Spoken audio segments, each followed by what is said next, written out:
अस्सलामुअलैकुम, मैं हूं इरफान बशीर। खुश आमदीद कहूंगा यूट्यूब चैनल के ऊपर। दोस्तों, बहुत बड़ी ब्रेकिंग न्यूज़ है। इमरान खान ने अपनी ही पार्टी के सीनियर तरीन बंदे के जेल के अंदर कान पकड़वा दिए और उसको कहा कि तुम्हें मेरी लाश चाहिए, मेरी लाश से गुजरना होगा। लेकिन खान ने यह पहली दफा किया है और वो एक बंदा नहीं था, वो 3 बंदे थे। उन्होंने खान को डील क्या ऑफर की, किस बंदे का पैगाम लेकर गए, और आपको आज बताता हूं कि आर्मी चीफ और अली अमीन गंडापुर आमने सामने आ गए एक इजलास के अंदर। वहां पे क्या हुआ इसकी डिटेल आपको बताऊंगा। लेकिन वो लोग जरा सामने आ जाएं जो कहते थे कि इमरान खान जेल के अंदर एक दिन भी नहीं गुजार सकता। आज 230 दिन हो गए इमरान खान को जेल के अंदर, और वो लोग भी जरा सामने आ जाएं जो कहते थे कि इमरान खान नशे का आदी है और वो जेल में जाएगा टूट जाएगा। लेकिन अकल के अंदर वो इतना मजबूत बन के उभरा है, इतना जबरदस्त लीडर बन के उभरा है कि नवाज शरीफ, आसिफ अली जरदारी, ये जितने भी पार्टियां हैं, मरियम नवाज, ये दोबारा भी पैदा होके आ जाएं तो उस जैसी जुर्रत अब नहीं दिखा सकते। ये पूरे पाकिस्तान की 76 साला लीडरशिप, ये सारी की सारी 2 नहीं 3 जिंदगियां भी लेकर आ जाएं तो इमरान खान जैसी जुर्रत, इमरान खान जैसी हिम्मत और ताकत के सरचश्मा, उसके बलबूते के ऊपर सियासत करना, यानी अवाम के सर के ऊपर सियासत करना, और फिर ताकत का जो मरकज है, जो हमेशा से ताकत का मरकज रहे, 40 साल बराह रास्त और तकरीबन 35 साल बिला वास्ता, उनको इस तरह से टक्कर देना, पूरे सिस्टम को टक्कर देना, अदलिया के सरबराह को टक्कर देना, इलेक्शन कमीशन को, ब्यूरोक्रेसी को, तमाम, और न सिर्फ पाकिस्तानी इस्टेब्लिशमेंट बल्कि लोग, ये जो इंटरनेशनल इस्टेब्लिशमेंट है उसके साथ फड्डा ले लेना।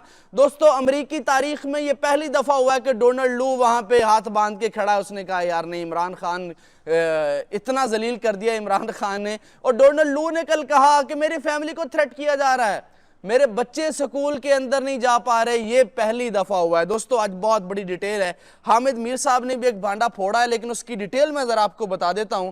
अच्छा, हामिद मीर कहते हैं 3-4 लोग इमरान खान के पास मुफाहमत का पैगाम लेकर गए तो इमरान खान ने कहा कि अडयाला जेल से मेरी डेड बॉडी तो बाहर जा सकती है, मगर मैं नवाज शरीफ की तरह डील नहीं कर सकता। जो पीटीआई के लोग पैगाम लेकर गए, इमरान खान ने उनकी खूब क्लास ली है।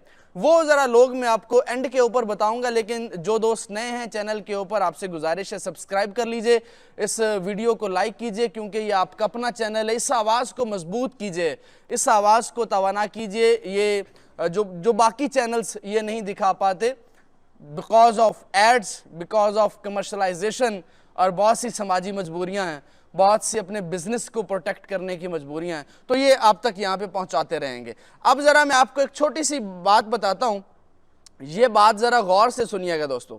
ये इमरान खान का पुराना साथी है, ये तकरीबन 12 साल इमरान खान के साथ रहा है, और इस बंदे ने एक बहुत ज़बरदस्त बात लिखी है। आपको ट्विटर के ऊपर इससे बेहतर बात पढ़ने को नहीं मिलेगी।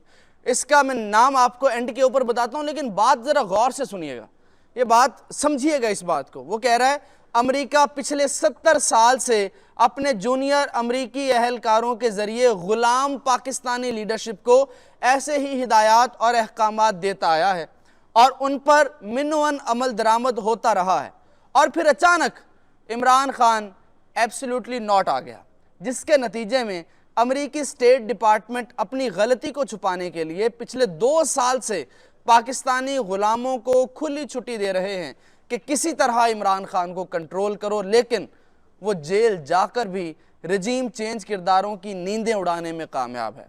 ये सिर्फ डोनाल्ड लू के चेहरे पर हवाइयां नहीं उड़ रही, बल्कि रजीम चेंज ऑपरेशन के तमाम किरदारों के चेहरों पर ऐसे ही हवाइयां उड़ रही हैं। ये अहमद जवाद हैं, और ये इमरान खान के पुराने साथी थे, छोड़ गए फिर वापस आ गए, बड़े अच्छे टाइम पे वापस आए, यानी जब तकरीबन कुछ चंद दिनों के बाद। खैर, ये हमारा टॉपिक नहीं है। अच्छा, अब जाहिद गिशकोरी की खबर है, इमरान खान की तस्वीर जेल से कैसे लीक हुई। उसके तीन पार्ट हैं। खान साहब की जेल की तस्वीर शायद आपने देखी हो, बहुत से लोगों ने अगर नहीं देखी तो मैं आपको दिखा देता हूँ। ये आज से चंद दिन पहले की तस्वीर है खान साहब की, ये जेल से लीक हुई थी। ये लीक इस तरह से हुई थी कि एक पेन था, खुफिया पेन, उसके ऊपर कैमरा लगा हुआ था। और कुछ लोग तो ये भी कहते हैं कि जज साहब का जो पेन है उसके ऊपर भी कैमरा है, लेकिन कुछ लोग कहते हैं कि जो पीटीआई के वकील हैं उनके मोबाइल ओपन होते हैं या उन्होंने कोई स्पाई कैमरा लगा रखा है। लेकिन दोस्तों इस वक्त बहुत इंपॉर्टेंट है वो है इमरान खान का पैगाम। उसने पीटीआई क़यादत के ऊपर बड़ी बरहमी का इजहार किया। उसने कहा, मतलब वो अल्फाज उसके जो हैं वो मैं आपको ज़रा उस अंदाज में नहीं बयान कर सकता, लेकिन उसने कहा कि यानी गुस्से में उन्होंने, खान साहब जब गुस्से में होते हैं तो फिर वो बहुत कुछ बोलते हैं। तो उन्होंने कहा कि मतलब तुम लोग एमएनए बन गए हो और तुम्हारा फोकस हट गया है धांधली से, तुम्हारा फोकस हट गया इस रजीम चेंज के किरदारों को नाकबूल करने वाला, तुम्हारा फोकस हट गया है, अवाम ने आपको वोट दिया है और आप अब एमएनए बन गए हो, अब मुख्तलिफ वजारतें ले गए हो और अब आप चाहते हो कि हम 5 साल इसको एंजॉय करें। इमरान खान ने उनको बड़ा वाज़ेह पैगाम दिया है कि ये नहीं हो सकता कि आप इसको एंजॉय करते रहें, ये नहीं हो सकता कि आप बैठे रहें और वजारतों के मज़े लेते रहें। खान साहब ने उनको कहा है कि अच्छा, फिर एक खबर यह है कि इमरान खान अब पार्टी में तब्दीली करना चाहते हैं, अब तब्दीली करेंगे और उस तब्दीली के नतीजे में पार्टी का चेयरमैन भी बदलेंगे और उस तब्दीली के नतीजे में नए लोगों को मौका दिया जाएगा। वैसे ये भी पहली दफ़ा हुआ है केपी असम्बली की तारीख के अंदर के 55 नए लोग केपी असम्बली में इस दफ़ा उन्होंने हल्फ उठाया है। 55 नए ऐसे लोग हैं जो कि इससे पहले कभी नहीं आए। और पाकिस्तान की जो तकरीबन जितनी सियासी जमातें हैं सब ने पुराने बाबों को, बूढ़ों को टिकट्स दिए, लेकिन पीटीआई वो वाहिद जमात है जिसने नए चेहरे रूशनास कराए, नए चेहरे मुतारिफ करवाए और नए लोगों को वो पार्टी के अंदर लेकर आए। अच्छा, अब मैं आपको ज़रा आखिर के ऊपर वो ज़रा लोग 2-3 बता देता हूँ, उसके बाद आपसे इजाज़त चाहूँगा। वो जनाब हैं बैरिस्टर गौहर, उन्होंने खान साहब से मुलाकात की और बैरिस्टर गौहर के साथ उनका एक और उमर अयूब, ये दोनों गए और इन्होंने खान साहब को कहा कि खान साहब ये किसी ना किसी तरह जो है ये आप को मुफाहमत की पॉलिसी, बेसिकली एक पैगाम था, वो पैगाम उन्होंने उस तक पहुंचाया है। लेकिन खान ने उनकी खूब क्लास लिया, खूब डांटा है कि जनाब ये नहीं हो सकता। अब आपको बताते हैं अली अमीन गंडापुर और आर्मी चीफ जो हैं वो एक इजलास था SIFC का, उसके अंदर वो बैठे हुए थे। कुछ लोग ये कह रहे हैं कि उन्होंने उनको गले लगाया है।